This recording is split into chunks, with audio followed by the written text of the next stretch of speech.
É isso, meus amigos e minhas amigas. Estamos aqui de novo para o episódio de número 9 e quero dizer para vocês que é muito importante aqui para o canal e para mim ouvir o comentário de vocês aqui embaixo, tá? No local de comentários. Façam as suas perguntas, eu respondo a todo mundo. Fico muito feliz quando alguém toma essa iniciativa de fazer pergunta, de tirar dúvida e de dizer que assistiu o episódio, tá bom? Eu agradeço e vamos para o episódio. Sejam todos muito bem-vindos ao canal Visão Ufológica. Falaremos sobre ufologia e temas correlatos. E não se esqueçam de se inscrever, acionar o sininho, compartilhar e deixar seu like. Obrigado.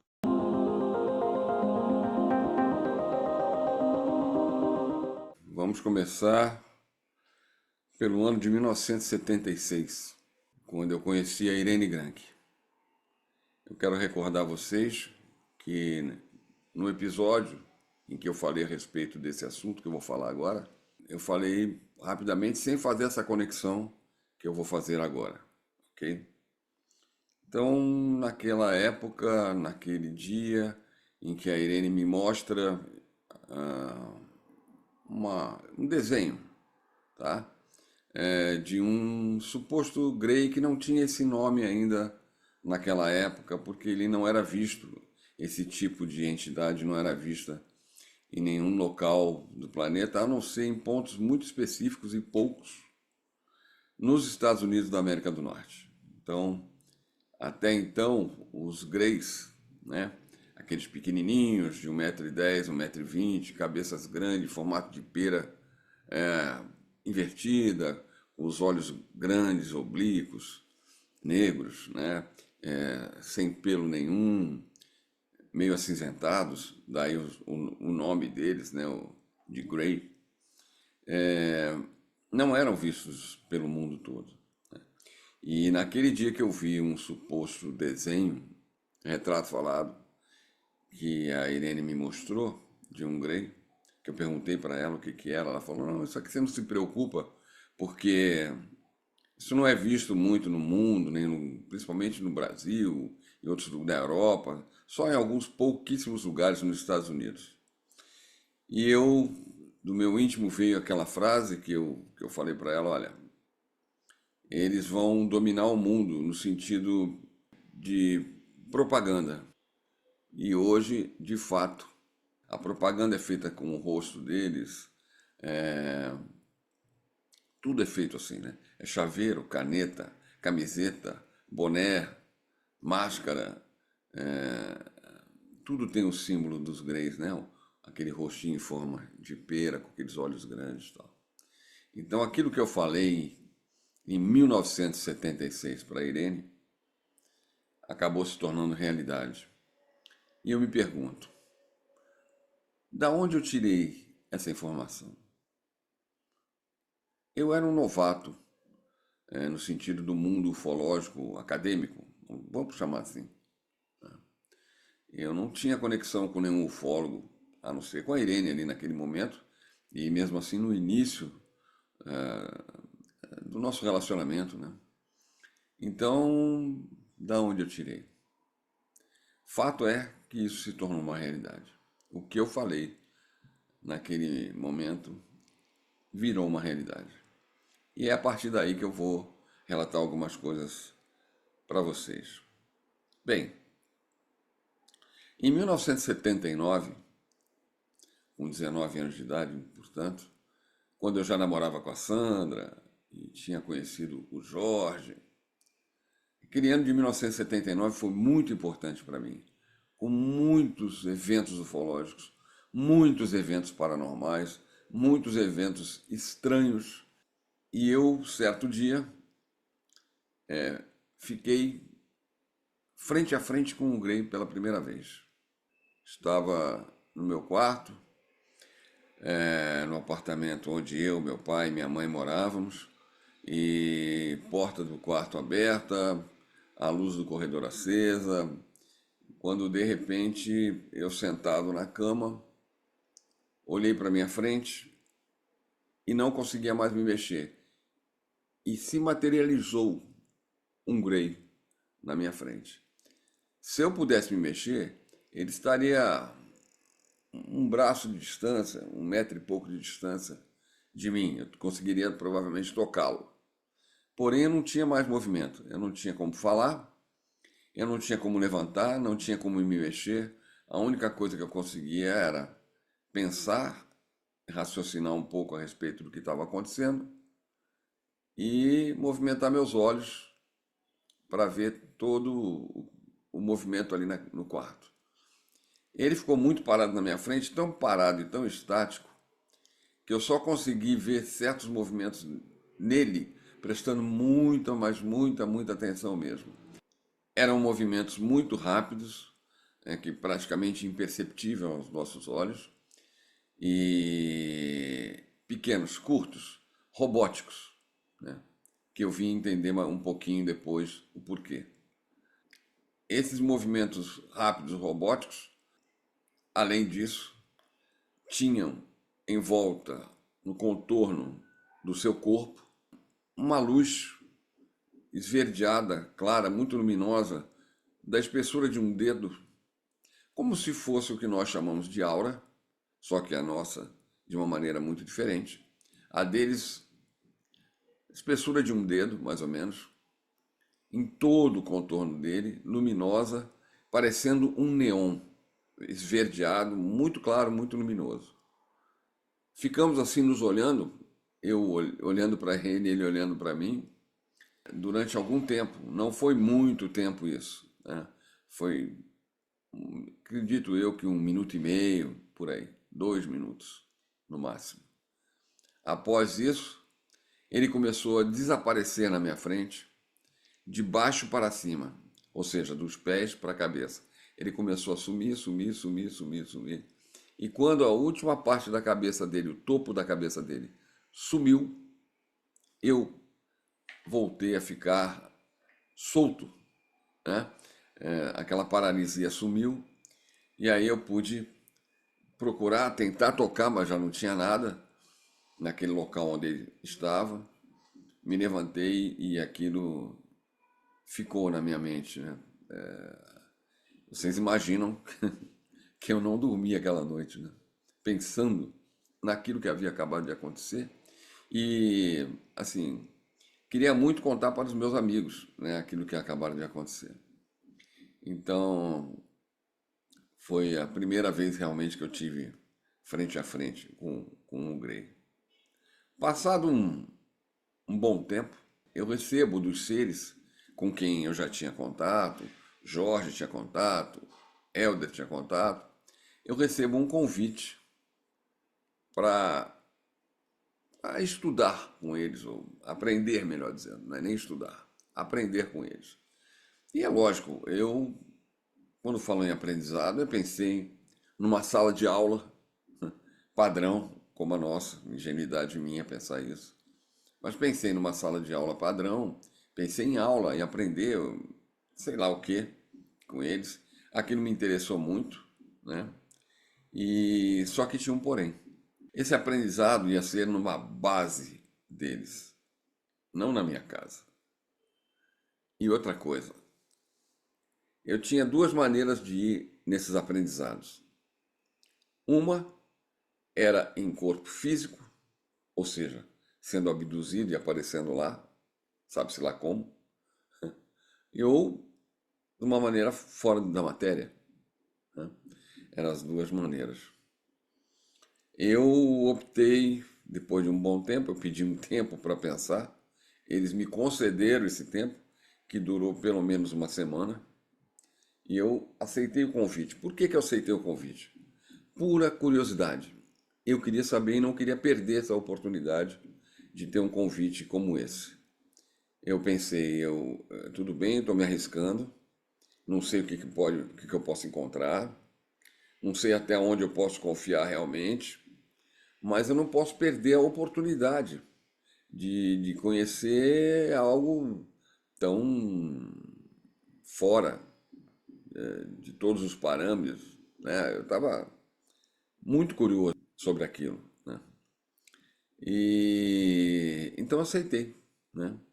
E eu decidi que eu iria fora da matéria. Por que que eu decidi isso e pedi que fosse dessa forma? Porque eu pensei, meus pais vão acordar de madrugada e não vão me encontrar aqui se eu for em matéria, em corpo, né? Corpo físico. E aí, para explicar? E se isso acontecer todas as noites, ou noite sim, noite não? E durante quanto tempo, né? Nas madrugadas, achei muito difícil para explicar e confesso que eu fiquei com um pouco de medo também, né? De como isso ia ser feito. Então eu preferi ir de uma maneira totalmente invisível, vamos dizer assim, com mais facilidade, né? Eu preferi que fosse dessa forma. E assim foi feito, e assim começou o meu aprendizado nessa base deles, que fica um determinado ponto aqui no planeta. Bem, chegando à base, né, depois dessa escolha que eu fiz, eu comecei a ter um aprendizado, mas eu achei que fosse, como eu disse a vocês, um aprendizado como numa escola, numa faculdade nossa, daquela mesma maneira, mas não foi.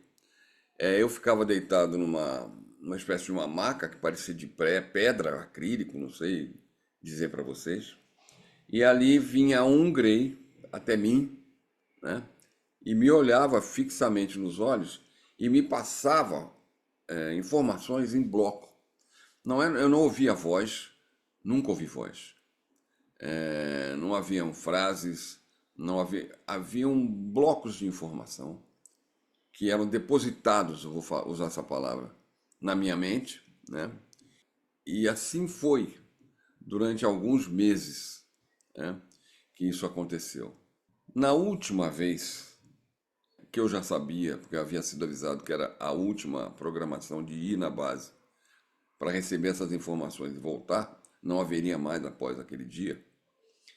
Eu tive a grande curiosidade e o pedido para eles em corpo físico. E aí foi um problema. Explico para vocês por quê.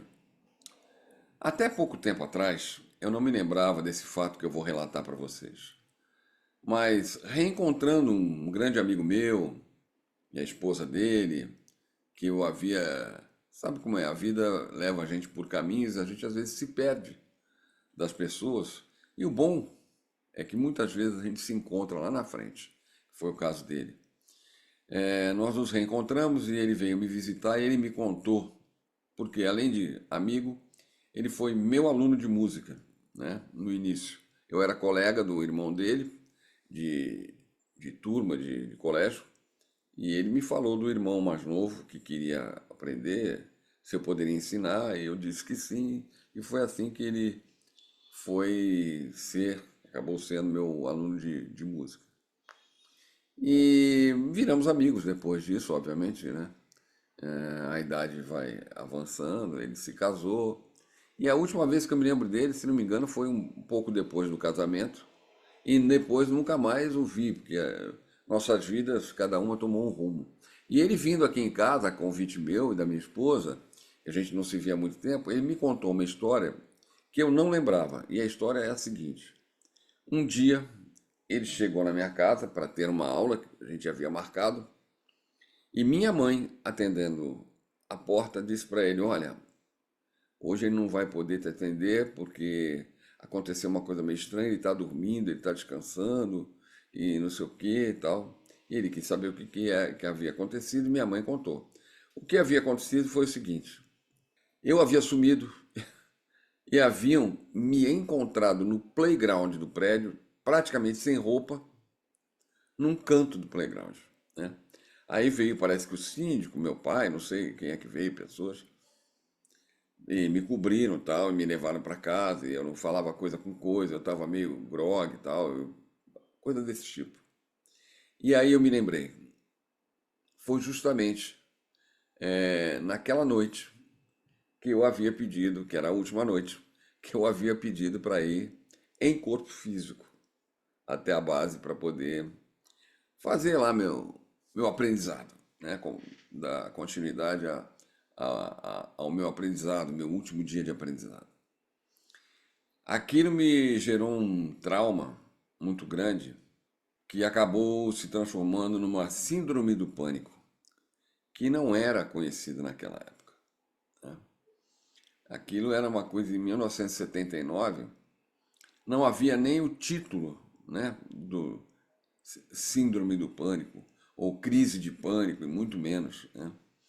E eu fui a muitos médicos, fui a neurologistas, eu fui a psiquiatras e eles não descobriam absolutamente nada. Eu estava completamente perfeito e, por incrível que pareça, eu era bem magro naquela época, já tinha 1,74 m de altura e era bem magro, mas acabei perdendo em função dessa síndrome do pânico, e que eu não saía de casa, não comia, eu tinha medo de tudo, é um pânico, né? Como é a síndrome do pânico, como são os ataques de pânico, para quem já teve, para quem conhece, sabe do que eu estou falando.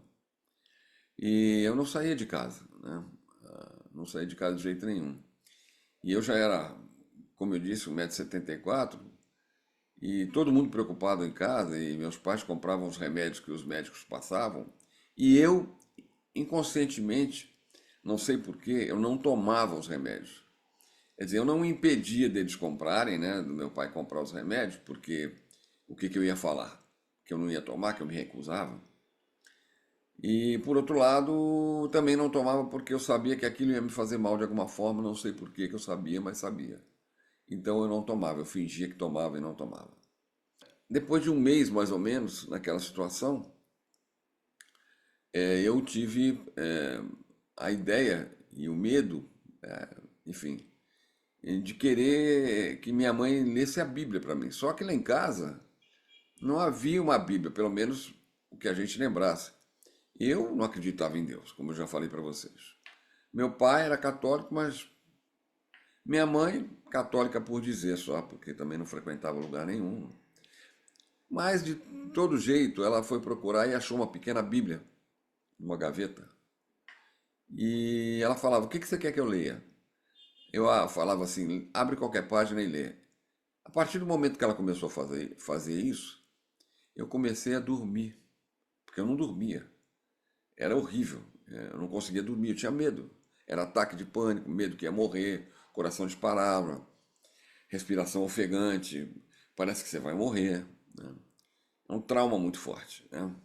Então, ela lia um trecho da Bíblia e eu dormia. Aquilo começou a funcionar, né? Aquela minha ideia, sei lá de onde eu tirei essa ideia, eu como ateu, mas foi o que veio à minha mente, a necessidade.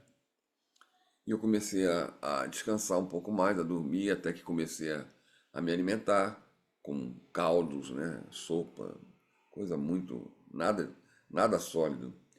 E um dia, eu na sala de casa, na sala de jantar, jantando lá, tomando uma sopa, meu pai estava assistindo um programa de TV muito conhecido na época, que no final desse programa, o diretor e apresentador do programa fazia uma oração. E ele estava lá, porque ele gostava disso e ficava assistindo. E eu estava na outra sala, a mesma sala, só que uma de jantar e outra de televisão. E eu estava vendo de longe a televisão e aquilo acontecendo, quando de repente vi um clarão na minha frente, dourado, a sala toda ficou dourada. Eu fiquei dourado, a sala, a mesa, meu pai, as paredes, tudo ficou dourado. Mas foi uma coisa muito rápida, cara. Foi um flash gigante, dourado, e aquilo sumiu, e a partir dali eu caí num choro compulsivo, que eu não conseguia parar. Chorava, e chorava, e chorava, e chorava, ninguém entendia por quê. A partir daí comecei a ficar bom, comecei a melhorar e fiquei bom. Nunca mais tive crise de pânico. Nunca mais eu tive nenhum ataque de pânico. Eu estou falando do ano de 79 e 1980. Nunca mais. De lá para cá, nunca. Nenhuma ameaça. E assim eu fiquei curado. Mas eu creio, por que eu estou contando isso para vocês? Porque eu creio que esse pânico, esse ataque de pânico, essa síndrome que eu adquiri, vamos dizer assim, tenha sido em função do susto e do medo da volta da base em corpo físico. né? Porque obviamente eu fui abduzido com o meu consentimento, né? A palavra está até meio errada aí no caso, porque a abdução é você ser levado sem o teu consentimento, contra a vontade. Mas no meu caso foi, eu dei o aval para que isso acontecesse. Mas foi um aprendizado, tá? Foi um aprendizado muito grande, porque a partir dali eu recebi um veículo corpóreo artificial diferente que foi feito para mim. E todo contatado, para valer, contatado mesmo, tem esse veículo corpóreo artificial, que é um oitavo corpo, tá? Como se diz por aí, nós temos 7 corpos, né? E esse seria um a mais no contatado. O contatado teria esse oitavo veículo, eu não chamo de corpo, eu chamo de veículo corporal artificial, porque ele é fabricado, tá? No molde do seu corpo ele é fabricado. Então, recebendo esse oitavo corpo, eu agora tenho, a partir daquele momento, tive a possibilidade de ir até eles nesse corpo. E o porquê desse corpo? É porque os extraterrestres, de fato, eles não trabalham na frequência, na faixa que nós denominamos de astral. A astral é uma faixa muito complicada, que a pessoa precisa estar muito bem treinada, precisa ter um preparo e um respaldo muito grande para adentrar e trabalhar nessa frequência, né? E essa frequência é uma espécie de mundo de Maia. Tudo é possível ali. Então, espíritos que ali habitam, que têm a possibilidade de se materializar, de se transformar em outras coisas, eles fazem isso. E os incautos que frequentarem essa faixa, muito provavelmente que não tenham um respaldo e um conhecimento maior, eles vão ser uma presa muito fácil de acreditar que aquilo é aquilo é outra pessoa, podem se materializar na forma. Ah, eu tive no astral e vi meu pai, que faleceu, por exemplo, e não era, entendeu? Coisas desse tipo. Ou ver até monstros, né? Que acontece também, deles fazerem esse tipo de coisa. O professor Dr. Valdo Vieira estudou muito isso no seu trabalho de projeciologia, né? Então, procurem saber a respeito. É muito interessante o trabalho dele. Então, eles evitam o astral, essa camada, essa faixa, essa frequência do astral. Então, o corpo, o oitavo corpo, ele, quando você se desloca com ele ou através dele, ele vai direto para uma outra faixa. Ele não é atraído, ele não passa pela faixa do astral, entendeu? Ele vai para uma outra faixa. Conversando com amigos, né, eles acham que possivelmente esse pode ser, não é uma afirmação isso, tá, gente? Que esse oitavo corpo, que eu chamo de veículo corpóreo artificial, que seria um oitavo corpo, seja o corpo K que os egípcios conheciam e utilizavam, tá? Mas é uma hipótese, né? Não posso afirmar isso. Bom, depois do aprendizado na base, que só vem à tona quando é necessário, não é assim, eu quero me lembrar de alguma coisa tal e, sabe, e vou praticar tal coisa. Não, não é assim. Ele vem à tona quando necessário, ele vem à consciência quando se apresenta uma situação necessária para uma determinada atitude, uma determinada coisa que seja preciso ser feita. Bom, vamos falar um pouquinho dos Greys, né? O que são os Greys? Quem são os Greys? Erroneamente, as pessoas acreditam aos Greys como sendo de zeta retículos, né? Ou por causa do caso americano da Beth Barney Hill. Se vocês não conhecem, eu peço a gentileza. E se vocês têm interesse, procurem, porque existem matérias, existem pesquisas, existe até um filme feito a respeito da história desse casal, Beth Barney Hill, que foi abduzido nos Estados Unidos nos anos 60, na década de 1960, se não me engano. Mas há uma confusão em relação aos Greys. E eu pude ver, por incrível que pareça, que os Greys são fabricados. Eles possuem um corpo biológico cibernético. Ele é feito biologicamente com células, mas ele também é cibernético. Eles não têm aparelho fonador, ou seja, eles não falam, por isso que são mudos. Tem um risquinho na boca, porque não tem necessidade de boca. Tem um risquinho no nariz, não tem orelha. Eles não precisam disso, tá? Eles só seguem um padrão morfológico, só que pequeno, né? E eles têm uma capacitação de uma espécie de uma inteligência artificial, uma AI ou IA, para quem prefere, mas muito, muito avançada. Não é essa que está começando agora aqui com a gente, que já é muito interessante, que a gente já consegue fazer muita coisa, mas é muito avançada, muito. Eles são autômatos, ou seja, eles têm uma capacidade de resolução de qualquer problema sem a necessidade de um comando exterior, como seria, no caso, a gente aqui com o mouse no computador, ou mesmo num robô, ou num drone, que alguém fica no controle, né, para voar, ou fazer o drone voar. Não, eles não têm, eles próprios têm essa capacidade de resolver e saber qual atitude tomar, dependendo da situação. Então, eles são autômatos. Eles têm uma visão privilegiada, principalmente noturna, né?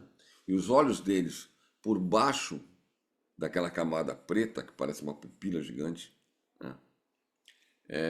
Toda negra, é como se fosse uma colmeia, com microcâmeras, milhares. Eu estou chamando de câmera, tá? Mas entendam que a tecnologia é outra, eu não tenho outra maneira de me expressar. Por isso que eu estou falando câmera. Mas não é isso exatamente. Onde eles podem detalhar qualquer terreno, qualquer situação, com as informações que eles têm e tomar as atitudes necessárias, né, a partir daí, né? Então, à noite, eles são muito vistos na parte noturna, porque eles têm essa capacidade muito grande de trabalhar no escuro, à noite, né? E foi um facilitador para eles. Óbvio, eles são construídos pelos seres, realmente, né? E são mecanismos, equipamentos, né, que são usados para várias situações, né? Como vocês podem pegar aí na literatura ufológica e ler várias situações. Não são maus, entendeu? Eles não são maus. Outra coisa, eles quando se apresentam, pelo menos no meu caso, eu já vi outras pessoas, eles deixam no ar, se eles se apresentarem de uma maneira visível, a nossa frequência visual, tudo bem, mas se não, eles deixam no ar, no ambiente, um cheiro de ozônio. Não é éter, tá? Não é um éter, tipo acontece em cirurgias espirituais. Não, não é isso. É um cheiro de ozônio, tá? Que fica impregnado. Às vezes é tão forte que a gente não consegue nem respirar direito e tem que sair daquele local onde aquele cheiro tá emanando e tá, enfim. Outra coisa, aquela luzinha que eu vi em volta deles é realmente uma espécie de uma aura, que na verdade é uma espécie de campo de forças que eles mesmos geram para evitar qualquer toque, qualquer incidente, qualquer tipo de ataque de alguma coisa, de um animal, de um inseto, de um vírus, ou de qualquer coisa, porque eles também são biológicos. Eles não se alimentam, portanto eles não têm aparelho digestivo, ok? E não são o que a gente pode chamar de seres viventes. Eles não têm um espírito. Nós, seres humanos, terrestres, assim como outros por aí, temos um corpo, uma alma e um espírito. São três coisas diferentes. Tem muita gente que confunde alma com espírito, mas não são a mesma coisa. E tem funções diferentes. Então nós temos um corpo físico, uma alma e um espírito. Eles não têm espírito. Portanto, não são seres viventes, como a gente diz e como é falado normalmente. O meu relacionamento com eles é muito constante. Há pouco tempo tiveram dois aqui em casa. É, Um dia eu estava tomando banho e apareceu um dentro do box, no canto, e um outro do lado de fora. O cheiro do ozônio estava tão forte que eu tive que sair do box, abrir a porta do banheiro para ventilar. Uma vez estava voltando com um amigo meu de uma reunião ufológica e estava de carona com ele, né? Ele é médico e tal. E quando eu saí da casa da minha amiga, onde estava sendo realizada a reunião, quando terminou, a gente já começou a ver, eu comecei a mostrar para esse meu amigo no céu, começava a espocar flash. Eu falei, ó, tem alguma coisa aí. Quando pegamos o carro e começamos a subir uma serra, é uma espécie de serra que divide aqui o Rio de Janeiro, um determinado ponto, que é chamada Serra Grajaú-Jacarepaguá, porque liga esses dois bairros. Então o cheiro do ozônio começou a invadir o carro e o carro estava com o ar ligado, né, bem forte. E mesmo assim, meu amigo ficou desesperado. Tivemos que abrir os vidros do carro. Eu falei, não para não, porque é perigoso parar aqui essa hora da noite, era meia-noite e pouca. E tivemos que vir assim até aquilo sumir, quer dizer, e isso aconteceu já em vários lugares, com muitas pessoas ao meu lado. Então, quando eles estão perto, o cheiro do ozônio é muito forte. Além do mais, tem um outro detalhe muito interessante com os Greys, quando eles estão próximos. Um grande sinal, pelo menos para mim, deles, é que a parte eletromagnética, ou seja, um computador, um aparelho eletrônico, uma parte elétrica de um carro, um poste na rua, de iluminação, enfim, qualquer aparelho eletro que tenha eletricidade, eles param de funcionar, né? Ou piscam, a luz começa a piscar, a falhar. Carro meu, muitas vezes aconteceu isso, de ele dar um pane e depois volta. As luzes da rua, né, a iluminação vai apagando, apagam todas as lâmpadas. Às vezes, muitas vezes, disparam os alarmes de carros, né, em função daquele campo onde eles estão. Então, se aquele objeto, se aquelas coisas estão dentro de um campo onde eles estão atuando, fatalmente isso acontece, tá? Além do cheiro do ozônio, a parte elétrica, eletrônica, eletromagnética é totalmente afetada por eles, tá? É incrível isso. É uma experiência muito estranha, mas é incrível. Eu certa vez tive um problema também. Eu sou músico de profissão, quer dizer, eu sou arqueólogo de formação, mas sou músico de profissão. Eu nunca atuei como profissional de arqueologia. E na minha profissão como músico, uma das ferramentas principais, se não a principal, é a audição, né? E eu tive um problema nesse ouvido direito há um tempo atrás. Eu comecei a ouvir de uma maneira metálica. Qualquer barulho, qualquer voz de qualquer pessoa, qualquer som, entrava de uma maneira metálica no meu ouvido. E eu não sabia o que era aquilo e aquilo me incomodava. Eu fui a um médico fazer uma audiometria, fazer exame físico.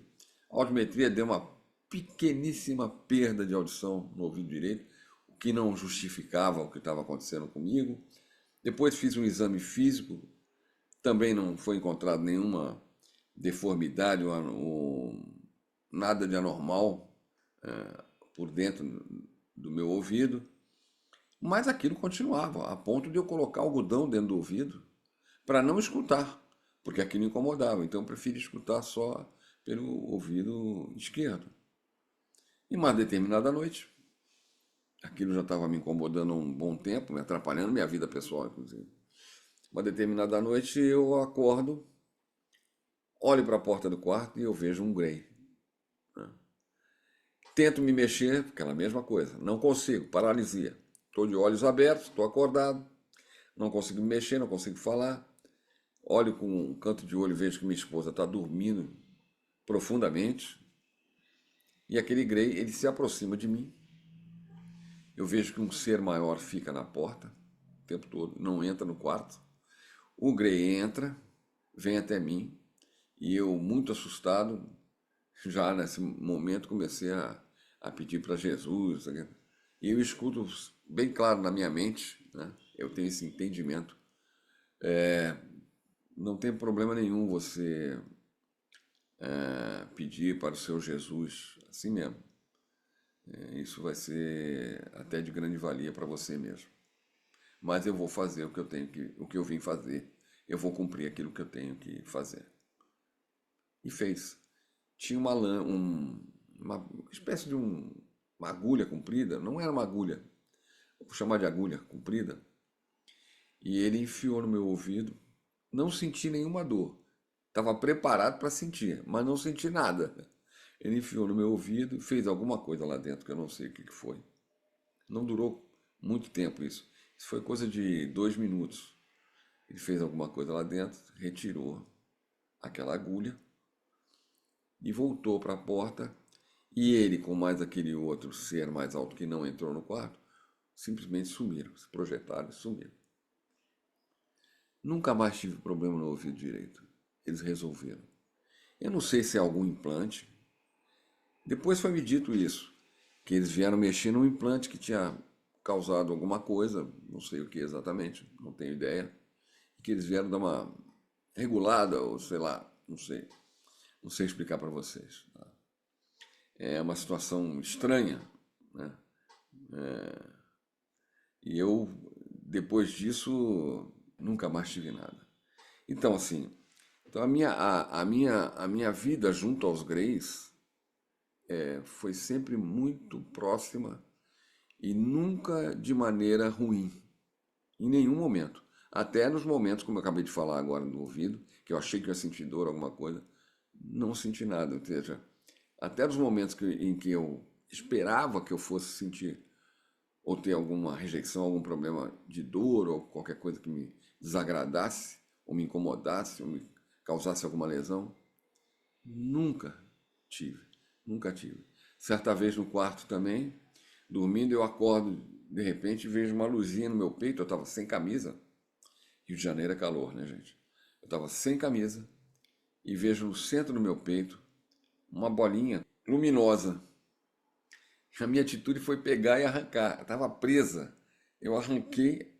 Quando eu arranquei, ela apagou, mas ficou na minha mão. Eu sentia que era um metalzinho, né? E eu joguei longe. Caiu no quarto, bateu. Plim, eu vi um barulho batendo na parede. Levantei, fui procurar. Não acendi a luz do quarto, peguei minha lanterna, né? E acendi, mas não encontrei nada. No dia seguinte fui tomar um copo d'água, voltei no dia seguinte, não encontrei nada, mas eu tenho aqui no meio do peito a marca exata. Ficou sem pigmentação, tá? Não tem pigmentação na pele, ficou branco, uma marca no peito desse equipamentozinho, não sei, que eles já usaram comigo. Então, gente, durante todo esse episódio, vocês repararam que eu fui mostrando algumas coisas para vocês, né? Principalmente dos Greys, para que vocês tenham uma ideia de como eles são, do que eles fazem, uma coisa bem básica, bem simples, tá? Vocês vejam que eu mostrei uma figura aí, uma imagem, comparando a minha aura, o que vocês viram foi a fotografia da minha aura, ok? Como é uma aura do ser humano, né, da pessoa, comparada com o desenho, desculpem aí o desenho simples, e com a aura deles, vamos chamar de aura, né? Esse campo de força que eles têm. E a descrição de algumas coisas, de como funciona, como, tipo, não tem aparelho digestivo, não tem aparelho fonador, tá. É isso. Então, minha relação com os Greys continua. Eles são meio que intermediários para certas coisas. De vez em quando eles aparecem. Há um mês atrás estiveram aqui em casa novamente, né? E quando eles vêm é por algum motivo muito específico de passar alguma informação, mas não falada, né? É uma informação que vem na minha mente. Eles passam aquilo e eu entendo qual é o recado, vamos dizer assim. É isso. Obrigado por assistirem esse episódio 9. Espero que vocês tenham gostado. Aceito sugestões, tá? Vamos continuando com esses episódios, com essa série. e sempre querendo aprimorar e trazer para vocês o maior detalhamento possível das experiências que eu vivi e que eu vivo até os dias de hoje. Experiências essas que com o tempo foram se modificando, como vocês vão ver em próximos episódios que eu colocar aqui no canal. Obrigado, gente, muito obrigado mesmo. Por favor, façam seus comentários, isso é muito importante para a gente aqui, para mim aqui no canal. É muito importante os comentários de vocês para mim ter um norte, uma orientação daquilo que vocês estão gostando ou não, tá bom? Sugestões também são aceitas, como eu disse. Muito obrigado e até o próximo episódio.